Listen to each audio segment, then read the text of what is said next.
Hi friends, please subscribe to my Animal Craze 9 YouTube channel. Please like and share. गरीब भाई की अमीर बहन। किशोर और पिद्दी दो भाई बहन थे। पिद्दी बहुत खर्चीले स्वभाव की थी। वो जितना कमाती अपने ऐशो आराम में पैसे उड़ा दिया करती। लेकिन किशोर समझदार था, घर को साथ लेकर चलना जानता था। अपनी बहन के जितना कमाता तो नहीं था, लेकिन फिर भी वो किसी तरह घर का खर्च चला लेता था। एक दिन पिद्दी किशोर से कहती है, किशोर तुम थोड़ा ज्यादा क्यों नहीं कमाते? मेरे दोस्त रोज मेरा मजाक उड़ाते हैं। अरे बहन, मैं कोशिश तो कर रहा हूँ। अच्छा सुनो, अगले महीने रक्षाबंधन है, मुझे सोने का हार चाहिए, इससे कम कुछ भी ना लूंगी। अरे दिला दूंगा बहन। किशोर को पूरी रात नींद नहीं आती। उसके दिमाग में बस ये चल रहा था कि उसकी माली हालत इतनी बिगड़ चुकी है, अब वो सोने का हार कहाँ से लाएगा। अगले दिन किशोर सुबह सुबह घर से ये बोलकर निकल गया कि पिद्दी, मैं गांव से बाहर जा रहा हूँ, कुछ दिन घर नहीं आऊंगा। किशोर ने अपने काम के साथ साथ फेरी में कपड़े बेचने भी शुरू कर दिए, जिससे वो ज्यादा से ज्यादा पैसे कमा सके। रात में वो एक बिल्डिंग की चौकीदारी भी करने लगा। अपने काम से थोड़ा बहुत समय निकालकर बस कुछ घंटे की नींद ले पाता था। और कब वो कुछ दिन एक महीने में बदल गए और रक्षाबंधन भी आ गया, पता ही नहीं चला। लेकिन किशोर अभी तक घर वापस नहीं लौटा। जहां वो काम करता था, पिद्दी के नाम का गुल्लक रखा हुआ था। किशोर ने उस गुल्लक को फोड़ा और सारे पैसे इकट्ठा करके एक सोने का हार खरीद लिया। घर में पिद्दी किशोर का इंतजार कर रही थी। तभी किशोर आता है। कहाँ चले गए थे? 4 दिन का कहा था और 1 महीने से पता नहीं कहाँ गायब हो गए थे। मैंने बस एक हार मांगा था और तुमने तो घर ही छोड़ दिया। अरे मुझे थोड़ा काम मिल गया था। कुछ नहीं, सब समझती हूँ, बहाने थे तुम्हारे। अपनी बहन के लिए इतना भी नहीं कर सकते, कैसे भाई हो? चलो यहाँ बैठो, राखी बांधती हूँ। पिद्दी ने किशोर को राखी बांधी। वैसे ही किशोर ने अपनी बहन के हाथ में सोने का हार रख दिया। उसकी खुशी का कोई ठिकाना नहीं था। वो मिठाई खिलाए बिना ही नेकलेस लेकर चली गई और शीशे के सामने अपने गले में हार रखकर देखने लगी। किशोर ने लड्डू उठाया और खुद ही खा लिया। ऐसे कई साल गुजर गए। एक दिन पिद्दी की नौकरी छूट गई। अब वो पूरी तरह किशोर पर डिपेंड हो गई थी। आए दिन किशोर को अपने महंगे महंगे शौक गिनाकर उससे पैसे मांगा करती थी। किशोर कुछ पैसे देना, मुझे पार्लर जाना है। किशोर बिना कुछ बोले उसे पैसे दे देता। ये क्या, 500? अरे इतने में तो मुझे पार्लर में एंट्री मिलेगी बस। अच्छा देता हूँ ना ज्यादा। अरे कैसे भाई हो, अपनी बहन के लिए इतना भी नहीं कर सकते। किशोर ने जेब से 2000 का नोट निकाला और उसे दे दिया।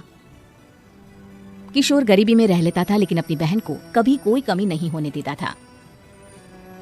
बेटा, पिद्दी तुम्हारी बहन है, उसे कभी किसी चीज की कमी मत होने देना और उसका ध्यान रखना, क्योंकि भाई का फर्ज होता है अपनी बहन का ध्यान रखना।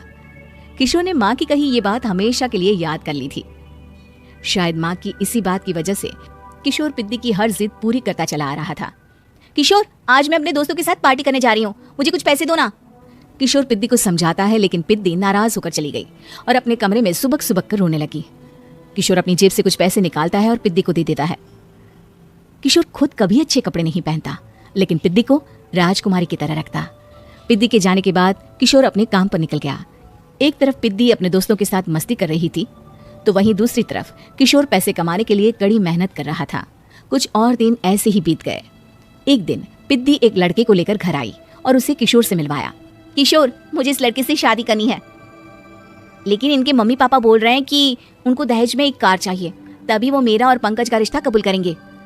लेकिन बहन, कार खरीदना कोई सब्जी खरीदने के बराबर तो नहीं है। अरे कैसे भाई हो तुम, अपनी बहन के लिए इतना नहीं कर सकते? देखो, मैं ज्यादा इंतजार नहीं कर सकती, तुम्हें 1 साल में मेरे लिए कार खरीदनी ही होगी। अच्छा पंकज, एक काम करो, कल तुम अपने माता पिता को घर बुला लो, मैं उनसे तुम्हारे और पिद्दी के रिश्ते की बात कर लेता हूँ। अगले दिन किशोर के छोटे से घर में पंकज और उसके माता पिता आते हैं। बेटा, तुम्हारी बहन ने हमारी शर्त तो बता ही दी होगी। जी बेटा, तुम तो इतने छोटे घर में रहते हो, दहेज कहाँ से लाओगे? मैं अपनी बहन की खुशी के लिए सब कुछ कर सकता हूँ। पंकज और पिद्दी का रिश्ता तय हो जाता है। किशोर अब अपनी क्षमता से 4 गुना ज्यादा काम करने लगता है। सुबह सबके घरों में न्यूज़पेपर फेंकता, दिन में मजदूरी करता और रात में चौकीदारी करता। खूब मेहनत करके किशोर ने अपनी बहन की शादी के लिए पैसे जुटा लिए। उसने अपनी बहन के लिए कार खरीद ली। जब वो पिद्दी के ससुराल वालों से मिलने गया तो उन्होंने किशोर से और पैसों की मांग की। इस बार किशोर हार चुका था। पिद्दी माफ करना, मैं तुम्हारी शादी उस लड़के से नहीं कर सकता। वो लालची लोग हैं, उन्हें सिर्फ पैसों से मतलब है। देखो किशोर, मैं पंकज से ही शादी करूंगी। क्योंकि पिद्दी ने तो किशोर की बात न मानने की जैसे कसम खा रखी थी। किशोर ने पंकज को घर बुलाया। पंकज, तुम अपने माता पिता को समझाते क्यों नहीं हो? भैया वो हमारी शादी के लिए मान गए, मेरे लिए तो यही बहुत बड़ी बात है। हम एक काम कर सकते हैं, दहेज की रकम में से कुछ पैसे मैं आपको दे देता हूँ। अरे लेकिन समाज वाले क्या कहेंगे? अरे जब दुनिया को पता चलेगा तब ना। अच्छा, कुछ पैसे मैं अपने मालिक से कर्ज में ले लेता हूँ। कुछ पैसे पंकज देता है, कुछ वो कर्जा लेता है और अपनी उम्र भर की कमाई वो अपनी बहन की शादी में लगा देता है। आखिर में पंकज और पिद्दी की शादी हो जाती है। पिद्दी की विदाई के बाद किशोर बिल्कुल अकेला पड़ जाता है। अब उसका कमाने में भी मन नहीं लगता। उधारी वाले रोज घर में आकर बैठ जाते हैं। अरे किशोर, अब तो पिद्दी की शादी को 5 साल हो गए, अब तो हमारा पैसा लौटा दो। चाचा, पिद्दी के जाने के बाद किसी भी काम में मन नहीं लगता। अरे तो हमारा पैसा कैसे वापस मिलेगा?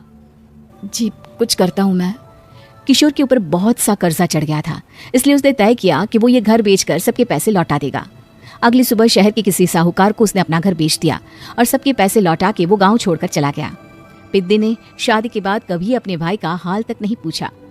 किशोर को फर्क नहीं पड़ता था, बस ससुराल में उसकी बहन खुश है ये जानकर उसे खुद की खुशी मिलती थी और ये सोचकर कि उसने माँ से किया हुआ वादा पूरा कर दिया। हमें उम्मीद है कि आपको हमारी ये कहानी पसंद आई होगी। कृपया हमारे चैनल को सब्सक्राइब करें और सभी अपडेट्स के लिए बेल आइकन जरूर दबाएं। और हाँ, वीडियो लाइक और शेयर करना मत भूलिएगा। Bye bye.